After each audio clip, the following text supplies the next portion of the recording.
Isang wanted person ang naaresto sa bisa ng warrant of arrest ng mga operatiba ng Bayambang PNP sa Barangay Paladyong, Mayantok, Tarlac. Ang akusado kinilala sa alias Tasani, 38 anyos at presidente ng Barangay Maliwer, Bayambang, Pangasinan.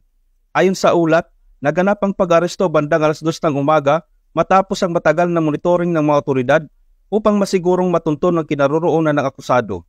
Siya ay kinasuhan sa ilalim ng Section 5 at 11 ng Republic Act 9165 o ang Comprehensive Dangerous Drugs Act of 2002, pati na rin sa paglabag sa Republic Act 10591 o ang Comprehensive Firearms and Ammunition Regulation Act. Patuloy na mas pinaigting ng Bayambang PNP ang kanilang kampanya laban sa ilegal na droga at hindi otorisadong pag-aari ng mga armas upang mapanatili ang kaligtasan at kayusan sa kanilang nasasakupan.